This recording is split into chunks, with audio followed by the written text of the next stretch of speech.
Good, how are you? Preparing for Passover. Yeah, Pesach. You do some push-ups. Huh? You do some push-ups. Yeah, Pesach is coming. What do you mean? not especially for Pesach.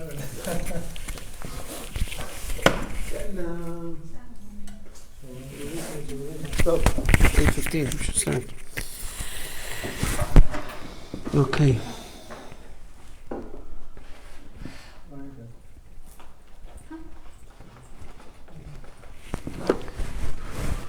Okay.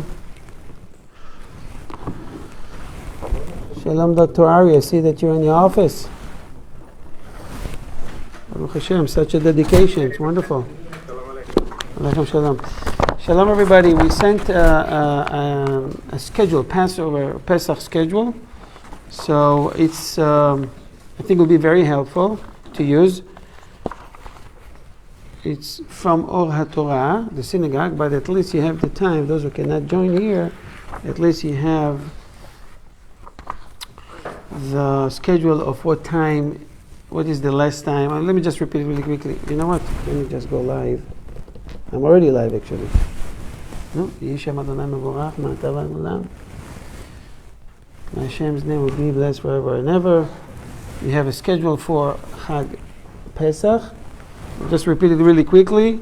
Search for Chametz is April 14. And put yourself please in mute if you can. It will be wonderful. Fast of the firstborn is on Friday. So that you be exempt. If you're firstborn, you need to fast. You'll be exempt if you come to the synagogue to pray. And you participate in a short siyum. And you eat some mezonot, you drink something, and then you're exempt. Otherwise, you have to fast till Seder night. Raise your hand if you're firstborn. What if you're 25 minutes early? Okay. You snooze, you lose. No, I was 5 minutes ahead. So. Okay. So, you need to fast, guys. You were born first. I'm firstborn as well myself. So, and if you have a child, you need to fast for them. So in order to be exempt, it's highly recommended. It's not an easy time to fast. Everybody's busy preparing for the Chag, for the holiday. Many things to do. We are planning also maybe to bake matzot after the mid of the day. So highly recommended to participate in such tefillah and class. And you can eat all day long. But we will talk about eating and drinking that day. So quickly, it's April 15th, Friday. The firstborn fast starts at 5:45 till the Kiddush in the Matzah. So try to avoid that. This is this Friday, the April 15th is a tight schedule, meaning burning Chametz is from 8:30 to 11 a.m. Latest time for eating chametz. You don't have to write it down. I send it to your. It's on the group. If you want to write it down, it's up to you. It's fine. Latest time for eating chametz is 10:53. Latest time for burning chametz 12:10. We'll talk today how we get rid of chametz. B'ezrat Hashem, candle lighting is 7:39. It's time also that mincha starts. And Seder can begin not before 8:43. And midnight for those who need Afikoman, midnight is 1:26. We move the clock, so it's 1:26. Okay? Good. I'll use this. Any question before we start? Sure. I'm going to be on the road to New York. How do I burn the Chametz? So this is something. Yes, this is something you have to do before. You have to get rid of your chametz beforehand. So I can burn it the day before? You can burn it. You don't get rid of it. You don't have to burn it. You can throw it to the water, to the lake, to the sea, to the toilet. You can flash it. Some people not feeling comfortable so much to do that. They feel it's a disgrace for the bread or something like that. It's no disgrace. It's a chametz, you have to get rid of it, but there are some other methods you can use in order to get rid of the chametz, and this is one of them. Okay? So if there's a lake on the road, I can just come from the lake and process? Yes. Okay. You get rid of it, it's not yours anymore. There's a nusach you have to say, something from the Siddur, and no problem. Okay. So the many question arises, for example, people have constructions at home. People have a non-Jew coming through their house. He's non-Jew, he's working, and he's brought it with himself, McDonald's. He brought a pita. It's Pesach. Chol HaMoed, come to fix something, I don't know, there's something emergency. You look at him, you look at the pita, you don't know whom you're going to kill first. Him or the pita. So what are you going to do? People get excited. What are you going to do in such case? Tell me. Is he allowed to eat pita in your house?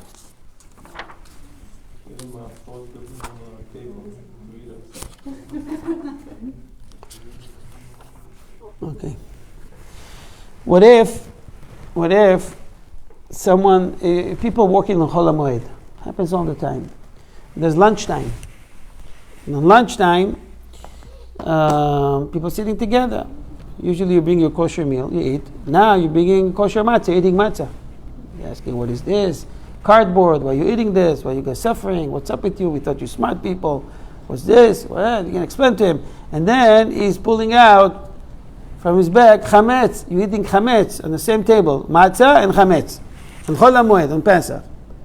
Is that okay? You can dedicate Be'ezras Hashem this Torah class for refuah shelema, to all those who need refuah shelema, especially for Shoshana Bracha, Bat Avraham, Ashley, and for any names you want to mention, say it now.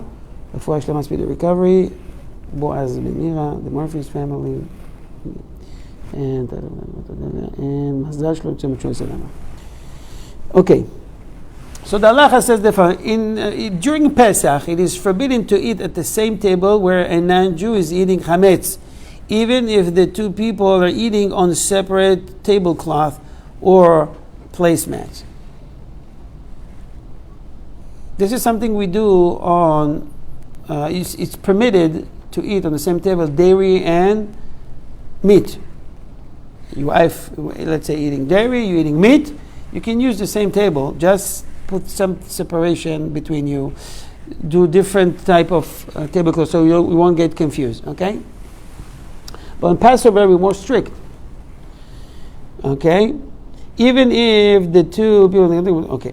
Regarding two Jewish people who wish to eat at one table, one eating meat and one eating dairy, is permitted as long as they eat on separate placemats.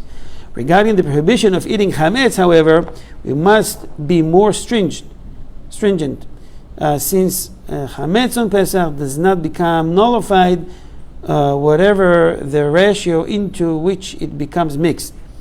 Therefore, we must avoid the possibility of even the tiniest bit of chametz from the non-Jew coming into contact with the Jew's food. According to the Torah, anything that's mixed 60 a time, corresponding to that, it's considered mevutal, null. Meaning, I'll take it to the extreme, okay? If I have a pot full of soup, okay, and a piece of pork fell in, it mixed. Can I eat it or not? No. Yeah. 1/60th. Understand? I can recognize the pork, okay? Or if I can recognize, of course, I have to pull it out. This is halacha. This is technical halacha. I'm sure people will throw it away, but that's the halacha. You can eat from it. You can enjoy from it, because okay, I'm gonna go through it. It's just an example. 1/60th, it's okay. I'm sorry. Or like deep soup with like a drop of milk. Good. So 1/60th is good. A drop of milk, and it happens to me in my house. I had a pot with meat, and it wasn't so close in the refrigerator. Above it, oh my goodness, sorry about that. Above that, I had milk. That's one of the kids probably didn't close well. They pour for the coffee, and when they put it in, drops came along that, on that, when I was there seeing that. So my wife wanted to throw away the entire refrigerator and buy a new one. I said, no, she can fix it. She can clean it. Don't worry. So it happens all the time. 1/60th, if you have more, 60 times more the amount of food corresponded to the drop of milk. מה יהיה עם זה? בוא תסדר את זה, בוא. Sorry, say it again? I was making a joke. Okay. I said, what if that's the right amount of cheese you want on your hamburger? Who said I don't want to have cheese on my hamburger? You know there's a kosher cheese. Yeah. Parv. Tofu. It's parv, yeah. But I feel like this non-dairy cheese. Yeah.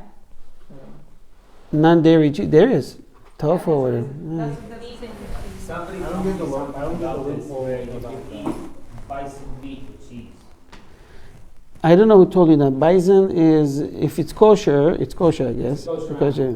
So it's kosher. You can't eat it with meat. But the Torah doesn't mention anything about a bison. It mentions And it farm does- animals, not wild animals. The Torah doesn't have to give me all the names. Just give me. Right, but to- according to the Torah, it's allowed. The Torah says you have to The have. Torah You doesn't can give have you a restrictions. chicken sandwich. The Torah, listen to me. The Torah gives you the key. Right, but What the key? it's not Split hoofs and chew his own cud. Right, which is. That's it. You can call it bison. You can call it a giraffe. Can I eat a giraffe? Yes. Why we don't eat giraffe? Because you don't know where to shop it. That's not true? Yeah, it is. Slicha, I'm sorry. So what's the halacha? Today, most rabbis, they don't know where to shop it. If it is, then have no That's money. not true. We do that. Dissect You want to eat a giraffe? Let's find the kosher giraffe and do shechita. Why don't you eat giraffe? So the most common. I said, okay. So let me tell you. The halacha says that the whole neck is kosher for shechita. You want to repeat it again? Yeah. The whole neck is kosher for shechita in any animal. Verstehst? Capish? There isn't like a Good. spot where you So have to do that's, it. No. So why we don't eat giraffe? It's a rare animal. It's probably very expensive. We don't have masoret, we don't have tradition of eating giraffe. If you want to eat giraffe and you have a rabbi that can do shechita and eat giraffe. Giraffe is kosher. And invite us for the barbecue. I want to try it too. Kol lishama. You can eat bison and shmaizen as long as it's split hoof and chew his own cat. Right. Yes, that's it. What this person told me, he's also a Jewish person, he said he learned this recently, that there's a difference between, let's say, a cow, which is a barn animal, and you farm it, it's a farm animal, or a bison, which is also a kosher animal, but it's wild. It doesn't grow in a barn like the Torah references, that there's a barn animal and... Animals there are two: behemoth, domestic and wild. Right. Chaya, like So because deer. it's wild, the Torah doesn't give a restriction that you can't mix You it can with eat dairy, because any- it mentions lari b'sher, halal Let me help you. You can eat any animal, split hoof, chew his own cud. Period. That's it. So it's very easy. Now, if you have doubts if this kosher or not, ask an expert. No, he's saying you can eat it with cheese because it's not a domestic barn animal, it's a wild animal, which Okay. is still kosher. Okay, it's completely wrong, and I'm taking full responsibility for that. No, I don't know if it is or not. That's So why tell him that I say it's wrong. Okay. I'm saying according to what Come the on. Torah says. You may eat meat and milk together if you're not Jewish. It's fine. But as a Jew, you can't. Non-Jew can eat whatever they want. According to the Torah, they're permitted. No, he's saying that Jews can eat. He can say whatever he wants. It's a free country. It's called democracy. All right. Any more questions about milk and meat? Or some recipes? Okay, good. Now, what about the non-Jew that comes with the pita? Avi, Yeah. he comes with pita in the middle of Pesach. What are you going to do? Shulchan bachutz. So Avi is suggesting to give him a table outside. It's a good solution. You have to be careful so people don't get offended. You have to explain to them about the holiday. It happens all the time. But the halacha says the following. You'll be surprised. It comes with bread. Chametz, completely limiting on Pesach. If a non-Jew enters a Jew house with chametz in his hands on Pesach, it is not necessary to force him to leave or take it out. Even though the chametz is in the Jew's view, There is no sin in that. Lama? Why not? ¿Por qué? Pourquoi? It's not yours. Huh? It's not yours. ليش? It's not yours. It's in Arabic. Huh? It's not your chametz. Thank you. Why not? Since it belongs to the non-Jew. Therefore, it is permissible to call for a non-Jewish repairman to work in one's home on Pesach if the repair is necessary to prevent further losses. Even though the repairman may bring his lunch that includes food that are chametz, it is not necessary to have him take lunch out of the house. Even so, it is best to avoid such a situation and ensure that no crumbs accidentally becomes mixed into our food. According to the Torah, everything 1/60th, it's mixed, it's gone. It's mixed with the food. The food is, it's not considered anymore non-kosher or milk. But the rabbis added another restriction on Pesach. Even 1,000, if it mixed on Pesach, even 1,000 corresponding to the chametz, you can't eat it. You have to throw it and get rid of it. This is a rabbinical law that we all follow. Okay, and God gives the power to these great rabbis to ensure, put fences. Okay. Okay. Questions? I have a question. Yeah. So, theoretically, let's say I make beef soup. Beef stew is I okay. can put a little bit of shaman inside? No, it's only if it happens accidentally. If you did by purpose, oh, oi, bye, boy. It happens. So the rabbis don't want you to lose money. So they figure out a way with calculation. So if 1/60th, keep it, don't lose money. You can sell it. You can give it to someone, because if you mix milk and meat together, there's 3 prohibitions: not to eat from it, not to get benefit from it, and not to cook it. You're not supposed to cook, not supposed to eat, or not supposed to get any benefit out of it. Okay? Ishur achila, bishul, and hana in Hebrew. So eating, fine. Again. What about mixing it together? You're not supposed to do that as well. What about selling it? You're not supposed to get benefit. What about giving it to my dog? No, it's benefit. You have to, what do you do with it? Trash it, toilet, get rid of it. Very serious. So it raises a lot of other issues. What about if a lady, she works at the restaurant and she's making cheeseburger? She's Jewish. Cheeseburger over a burger, it's hot, it's mixed together. Now she's cooking milk and meat. It's a problem. If she's only serving it, it's a different issue. She's not cooking it. And only in certain special cases she get permission to work in a non-kosher place. Sometimes it happens. I had a few questions like that a few years ago. A lady, she couldn't pay anything. She couldn't pay her bills. She was almost thrown out of the apartment. So with some restrictions, she was permitted to work in such places. Anyway, it's not the discussion right now, but you need, one day we should learn the laws of bishul, cooking and meat and milk and all that. Okay. You'll be surprised where chametz can be found. Even in cigarettes. What do you do with it? Someone smoking, and he has inside starch. The starch made out of chametz. Cigarette, the paper wraps were glued together with a paste made from chametz-based material. Can be used. Allah says it is permissible. You're looking at it, you're in shock.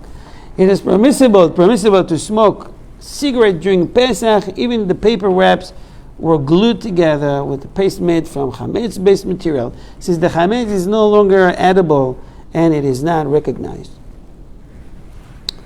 Okay, this is just to give you a taste about chametz, mixture containing chametz, and so forth and so on. Selling chametz, I'm going to skip all that because I don't want you to sell to anybody, and not to your friend or girlfriend or schmo friend, all this nonsense. Going to the rabbi, signing a document, this is how you sell the chametz. There's a lot of details in the mechira. If you don't do it right, you might stuck with a chametz she'avar alav Pesach. A chametz that was on Pesach and was not sold, which you're supposed to get rid of. You're going to lose a lot of money, especially if you have a lot of drinks and whiskey and whatever. Sell it. It's easy.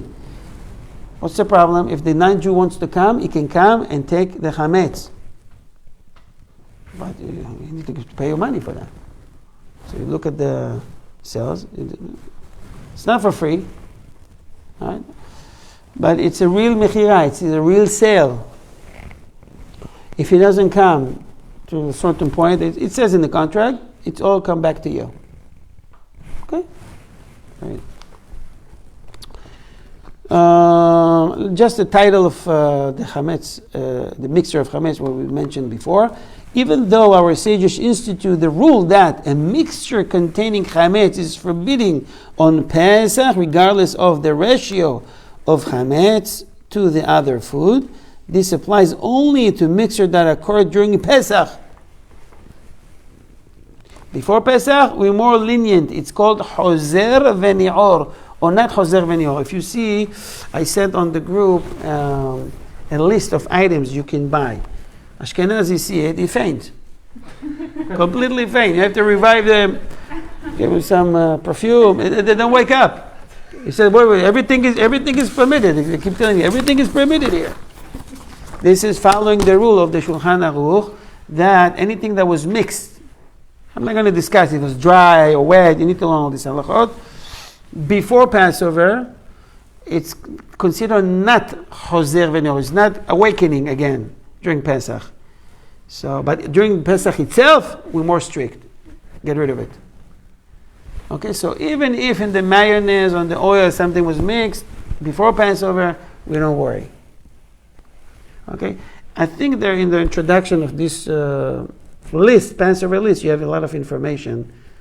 I didn't read it this year. I read it a few years ago. I'm just delivering you from someone that I get from Rabbi Cohen.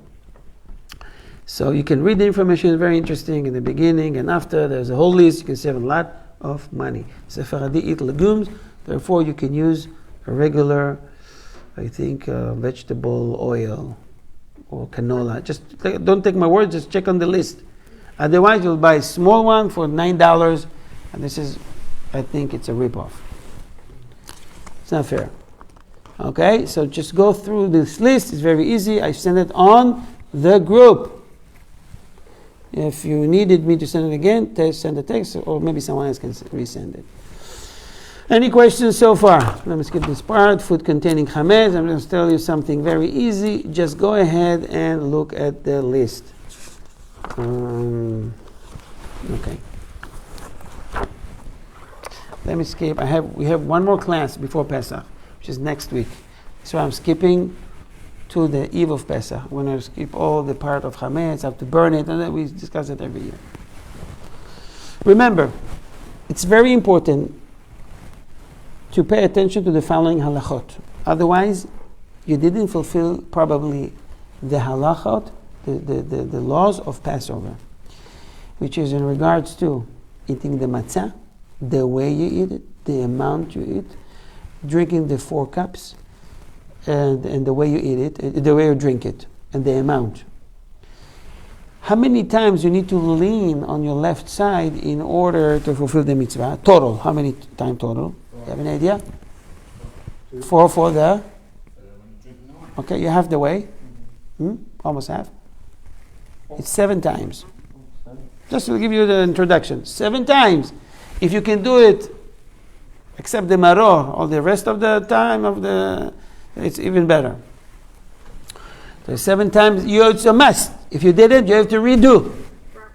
Eating, drinking again, the matzah. If you have soft matzah, it's great. Soft matzah, it's easy to chew. But if you have the big cardboard, oy vavoy. So you lean on your left side. You don't do some people do. No, that's not leaning on your left side. Leaning on your left side, prepare yourself before, make yourself a nice cushion, put your hands on it, feel like a king. All right? So 7 times, 3 times is matzah, and 4 times is, like Avi said, the cups, 4 cups. Okay? The first one is matzah is amotzi lechem min haaretz, amotzi matzah, okay? Al achilat matzah. And the second time is the korech, together with the maro. And the third time for the bread, you know what I'm is with the afikoman, the very end. And the four, it's all together, 7 times. So it's a must. The rest, you can do, the more the better, the more the merrier. What about eating on matzah? Every year the same question. Rabbi, can I eat today? It's Friday. The Seder only starts at 8:40 something. I'm hungry. Can I eat? First of all, ask him, what do you want from me? Go to your mother. Why are you asking me for food? No, but it says you should not eat. Why it says you should not eat? Do you have an idea? We're not supposed to eat on Passover day, because we have to come to the table with appetite, so we can eat and drink according to the Haggadah. But how are you going to survive all day? You're not supposed to fast on the other hand. You're not supposed to eat too much. So eat just a little bit, take a coffee, a cookie, kosher for Passover, a fruit, maybe rice a little bit if you want. That's it. Come hungry. You need to come hungry to the table. Alright? Please remember, very common mistake, people eating before the Seder on Friday, on the eve of the, eating matzah. Big mistake. Why I should not eat matzah? Allah says, it is forbidden to eat matzah starting from dawn on 14 Nisan. So that matzah, the day we are checking for the chametz, right? This year is Thursday night. So that matzah will be appetizing when eating it at the Seder. During the night of 14 Nisan, it's permissible to eat matzah. So what does that mean? We're eating as a preparation for, not preparation, as part of the Seder. It's no problem. What about eating before? Problem. You don't have to, when you eat matzah on the Seder table, you need to be excited. Why don't I eat matzah? Full of it. I have enough of matzah. You have no matzah. No, I have enough, because you ate all day and the night before. Now you don't want to eat matzah. You need to prepare yourself for the Chag. It's a Chag of Chirut, Chag of redemption. You do it correctly, you can feel the redemption, the Geulah, the salvation. You can get a lot of good vibe, good energy into your life, your personal life, your family life. You do it according to the halakha. If you just gathering for schmoozing and jokes, something you can do before and after. During the Seder, go all the way. Make sure you have enough food, people have the right size of cups, and you have enough grape juice or wine. Okay, if you accidentally ate on the eve of Pesach matzah, you still have to do, of course, bracha birkat hamazon. But it's better not to. Okay? What about food that contain matzah in it, like cake? So it contains flour of matzah. They take matzah, baked matzah, they're grinding it, and they're making, it's permitted. Okay? Yet, it's not recommended. Come hungry. Okay. Questions? What's the Seder? What's the order? What's the order of the plate? I'm going to show you the picture, and then we'll explain. You see this? It always comes upside down on me. We have at the very top 3 matzot corresponding to Abraham or Kohen, Levi, Israel. Okay. On this side you have zeroah. What's zeroah? Shank bone. You can have shank meat. If you need it, let me know. You can cook it and broil it later, or burn it a little bit, or just cook it and eat from it. Some have the custom to eat, some has the custom not to eat.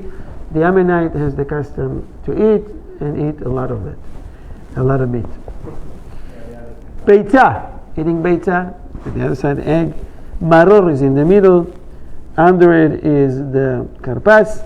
Haroset. At the very bottom is the chazeret. We'll talk about each and every one of them. Be'ezrat Hashem B'Levi.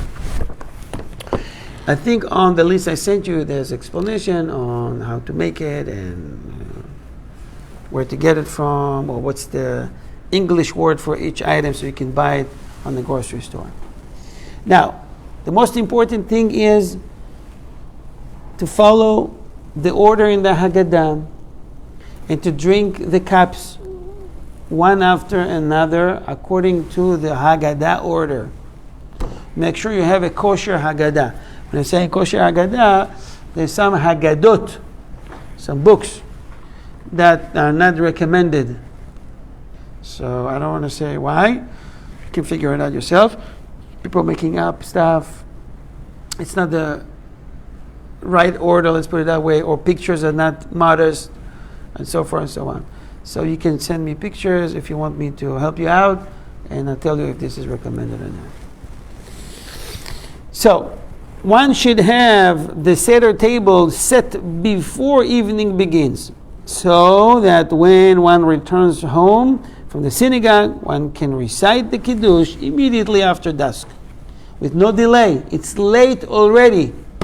Imagining starting Kiddush 8:45, this is late. And people are hungry because they prepare themselves. They don't eat much. Okay. It is important to begin the Seder early so that the little children will remain awake to participate in the Seder and fulfill the mitzvot of the evening. I was once invited to a place, and I'm telling you that at least 35-40 minutes it was schmoozing before the Seder, and I never participated in such place. We are starting right away, boom. It was really hard, and we finished around 2 o'clock. And the kids were cranky, and oh my goodness, it was really hard. This Pesach, it was really hard for me. Anyway, it's not necessary to delay Kiddush until the time of dusk, according to Rabbeinu Tam. Although it is highly recommended to wait until the time of dusk, according to Rabbeinu Tam, each Saturday night, and refrain from performing any weekday acts. Okay, I want to skip this part. You understand? You have to start early. Good. Next.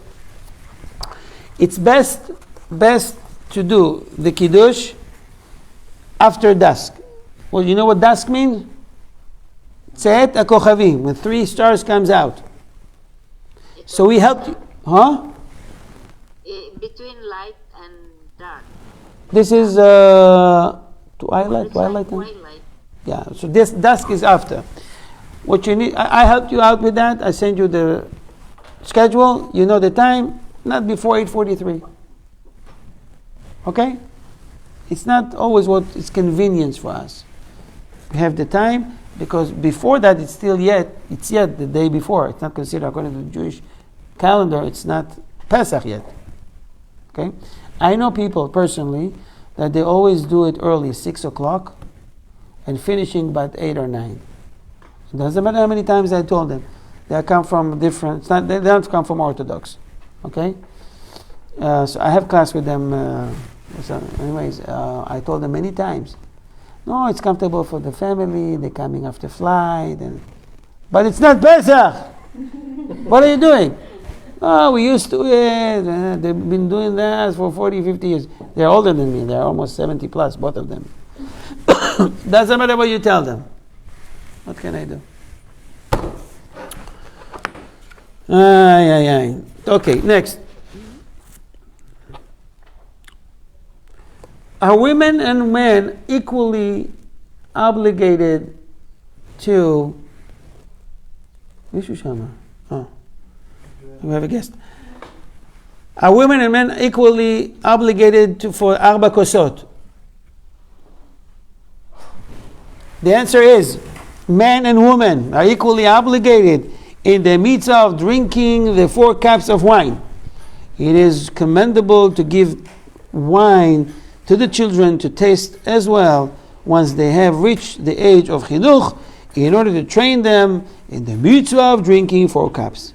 But But the children do not have to drink revi'it of the wine. What's revi'it? I would say 3 ounce. 86 is 2.9 something. So if you have cups 3 ounce, it's good. If you can get cups 3.5 or 4, it's even better.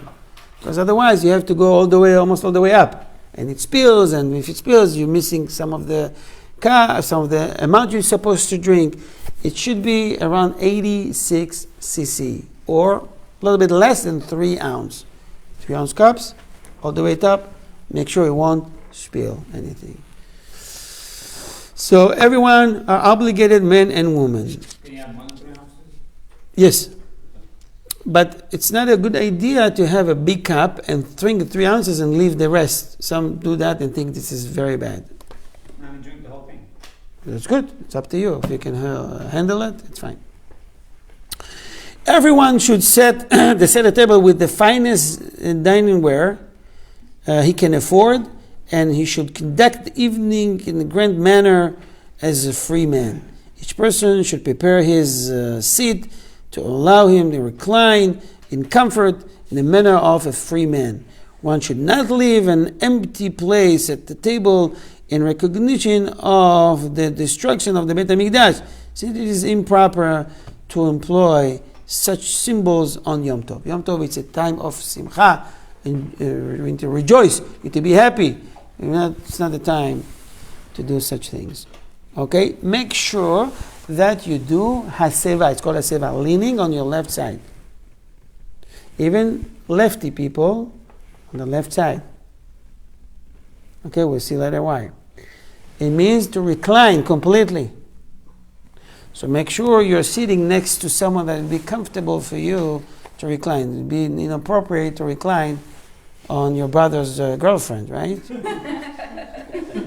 You might get a punch in that. That's not modest, or another guest, I don't know. Make sure your environment is safe. All right. All right, listen to this. Our sages institute a rule that we must recline to one side when eating matzah for the mitzvah of matzah. Korech and afikoman, 3 times, remember?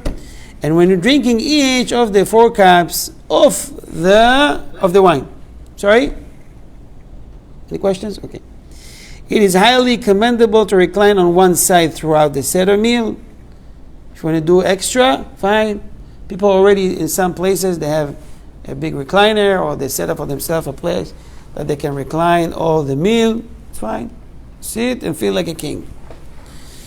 The poskim dispute whether one may recline during the time that the Haggadah is recited, or while chanting the Hallel and the closing passage of Seder. If someone wishes to recline at these times, he has a halachic basis on which to recline. Question. It's also highly recommended to remind everyone that will listen to you and recline, you are in a mitzvah. You're in a free mitzvah. Our custom is to recite Kiddush while standing, and after completing it, we sit. Recline to the side and drink the first cup. People get confused. The first cup of the Kiddush is the first cup. So people used to not drink during Shabbat and any other Yom Tov, or drink without laying on the left side. So the guy that is leading the Seder, you need to tell them, Rabbi, I'm finishing Kiddush, everybody on your left side. Okay? Reminding them, because if they drink it, some people take it, it's 3 ounces, 1 shot, boom, they forget, they have to redo. So I have to be on guard and remind everybody. Something we don't used to do every day. The mitzvah of Haceba, reclining, is to recline on one's left side. If someone reclines straight back or straight forward, that is not considered Haceba. Furthermore, if one reclines on one's right side, it is as if he has not reclined whatsoever. He's doing like that. Oh, he's doing that. It's not reclining. Who sit like that? It's not comfortable. Who are you fooling here? Reclining is fully. As we said, even left-handed person must recline on his left side. If a left-handed person reclines on his right side, however, he does fulfill his obligation. Yet it's better on left side. It's also because this goes the air, he's got the food, and so forth and so on. Okay. All right. Questions? Now, Rabbi, what should I use? Red wine or white wine?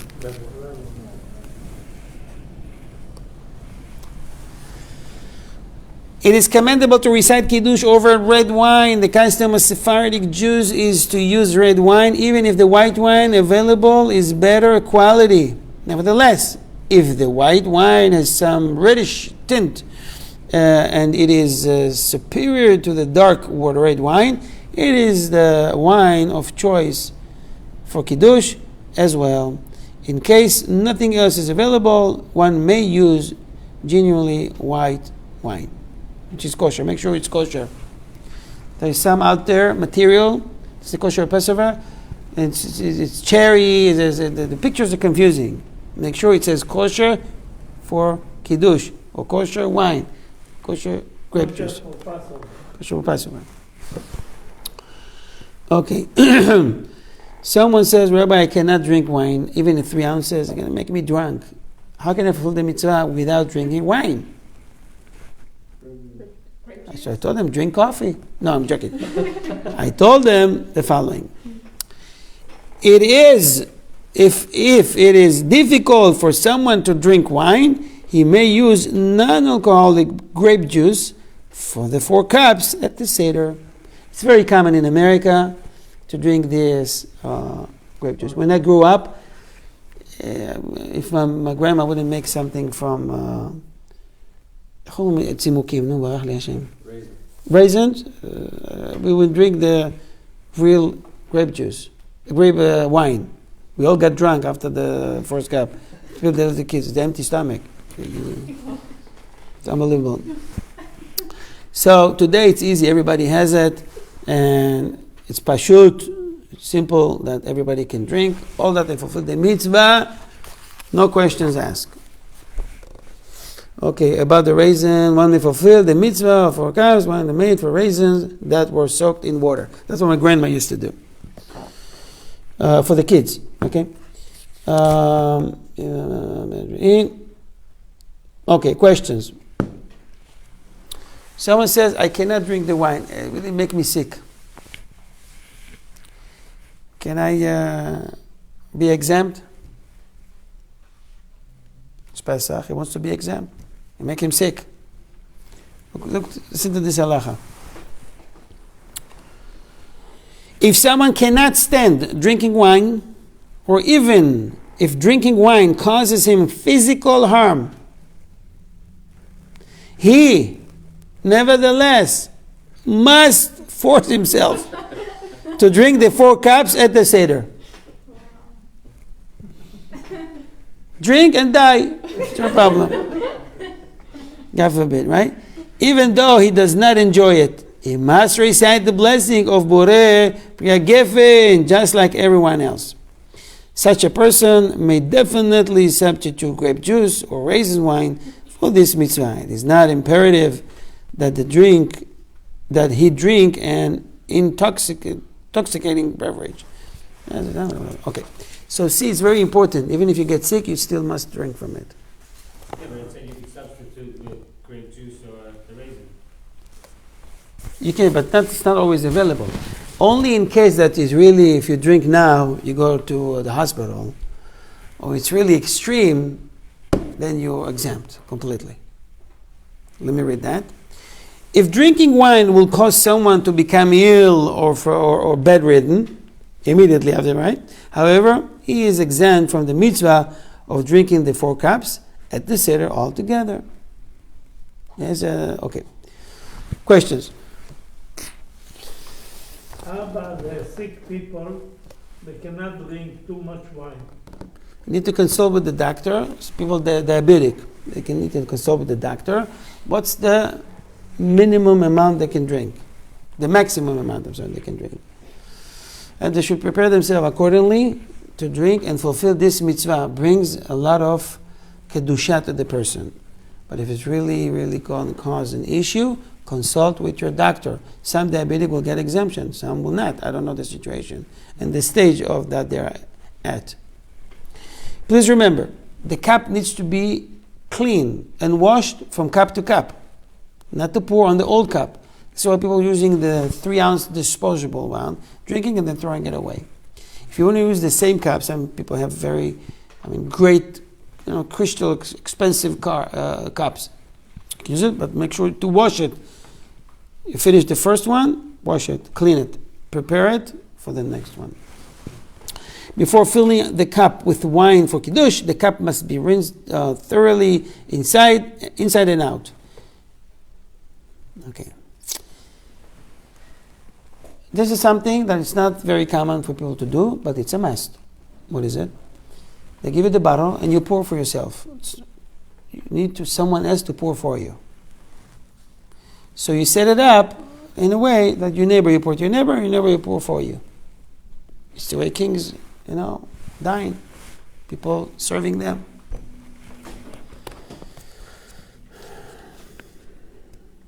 Okay. I'm just reading the main halachot. So, okay. Questions? All the people, everyone, during Seder night, there's a lot of balagan, a mess, and children's and screaming and yelling, and someone is crying. It's hard for some people to hear the kiddush. If you didn't hear the kiddush, you didn't fulfill the mitzvah. So make sure you're at the place you can hear everything. If you didn't hear, say the beracha yourself. Word by word. Everyone in the household must listen carefully to Kiddush as it is being recited. The person reciting it must have in mind that he is reciting it on behalf of all those listening to him. And the people listening must have in mind to fulfill their own obligation of Kiddush through listening to it. They must not respond with the words Baruch Hu, Baruch Shemo in the middle of the Kiddush. Because sometimes it says Baruch Atah Hashem, Baruch Hu, Baruch Shemo. No. You just make a break. You have to listen till the end. Regular bracha said at the very end, Amen. No Baruch Hu, Baruch Shemo. Sometimes, and it happens especially on Passover, when people are guests in many houses. So you invited to your brother's house or a non-family gathering. And the leader of the Seder is someone that doesn't know really much about Kiddush. But you've been invited. It's a problem. Or even if he is religious and orthodox, everything is good, but he's swallowing. You can't understand what he's saying. He's swallowing the word. What are you saying, for God's sake? You don't understand what he's saying. It's a problem. He didn't fulfill the mitzvah. You don't understand a word that comes out of his mouth. What you're going to do? It happens all the time. Saying by heart. Okay, but that's going to raise another problem because you need to hear yourself saying bracha in order to fulfill it. But if, on the other hand, if you're saying bracha, you might insult him. You don't trust my bracha? You need to trick the system. What do? So the halacha said, there are some communities. If the head of the household mumbles his words or swallows them, so that the household cannot hear the full Kiddush correctly as he recited, each person should silently recite the entire text of the Kiddush for himself, along with the head of the household. It's like you are repeating it with him. First says, we didn't hear anything. I'm doing my own Kiddush now. People feel comfortable to do it in their own families, but they're insulting either the brother or the father or someone else. They have to be very careful about that. This is it. This is the rule both on Pesach, on Shabbat, and other Yamim Tovim. Even though on these occasions the others are not holding a cup of wine on their hands, since each person recites. So let me do it really quick. Even on Shabbat, you can look at his cup and say the beracha, and it comes to you, drink from it. Pesach is very sensitive time, and you have to make sure, in one hand, not to insult someone, but in the other hand, to fulfill your mitzvah. To hear the beracha, so do it slowly. There's not too many brachot in the Haggadah. Mostly it's the stories. At least the beracha. Baruch ata Eloheinu melech haolam borei peri hagefen. Do it slowly, slow motion.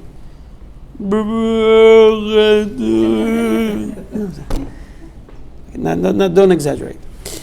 Okay, next. So I'm going to skip the order because you have it in the Sidurim. Okay. You drink from it, laying on your left side. Women and kids, everyone are obligated. If you forgot Shehecheyanu, you still have to say all that night, as long as you doing the Haggadah. We have a few more minutes. Let me really quickly. Some had the custom to eat the egg. Some has the custom not to eat the egg. According to the Sephardim, the custom is to eat the egg. It's no problem. You're saying Zecher leKorban Chagiga. It's for the memory for Korban, the sacrifice of Chagiga, and you eat from it. And after that, saying Borei Nefashot Rabot. Okay. Don't say it after Hamotzi. If you say Hamotzi, this is before. Okay. Okay. Next. I'm going to skip to one more part, and we conclude with that for today. Remember, every time on Shabbat and Yom Tov, or any time before you eat bread, people go to do Kiddush. What do we do after Kiddush? Wash hands. And after you wash hands, what do? You raise your hand and you say, Beracha. What's the Beracha? Baruch al netilat yadayim. And Passover is different. Kiddush. And there's no Beracha. You do wash your hand, there's no Beracha. Weird. Look at the text, look at the Haggadah. There will be explanation there why. Because you're about to take karpas and dip it in water, either salty water or lemon. Any food that you dip it in water, there's 7 types of water. You have to wash your hands first. You saw people probably eating grapes. They take the grapes and they dry them. And they eat them. Did you see Jews eating that way? Grapes or any type of fruit that is full of water.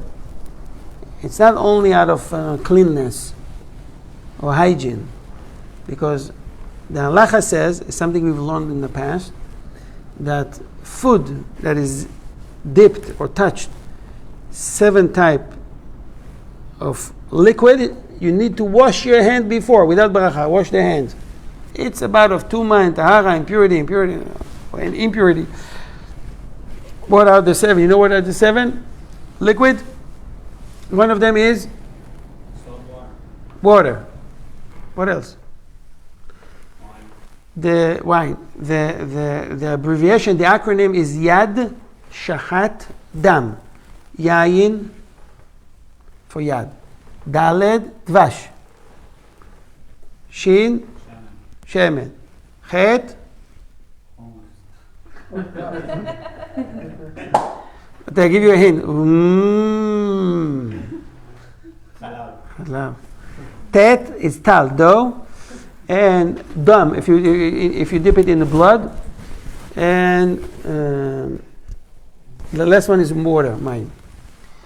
You know that you can dip food in blood and eat. There's kosher blood. You know that? Why are you looking at me like that? There is halacha says you can drink cup full of blood if you wish. Which blood is kosher? My own. That's wine. No wine, real blood, animal blood. Not giraffe. I give another hint. No bison. Fish. Nobody. Fish you can eat raw. It's disgusting. But people let some want to add it to the sausage or to put it to the cooking. I don't know. It's permitted.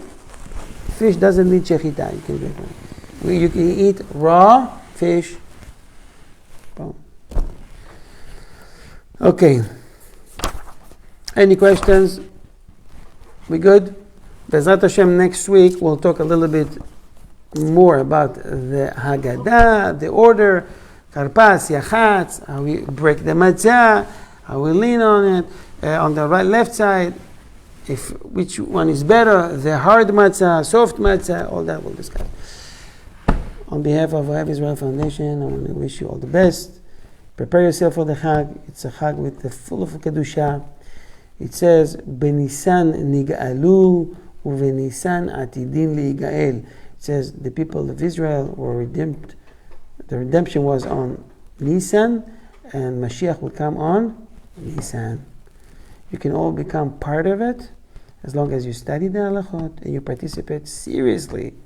Become part of the Haggadah. It's 2 or 3 hours that need to be serious. It's once a year. Outside of America, twice a year. Take it seriously. You will get much kedusha to the house, much blessing to the house. Hashem from Shamayim is watching, is observing us. He said, you take it seriously, it's mitzvah, he will take you seriously. It's measure for measure. It's the way it works. I want to wish you all the best.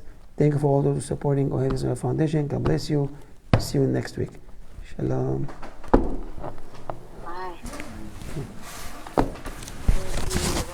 Thank you guys. Thank you. Thank you. Thank you. God bless you all. God bless you all. Baruch Hashem. Same to you. Thank you very much. We have like 14 participants. Baruch Hashem. Okay.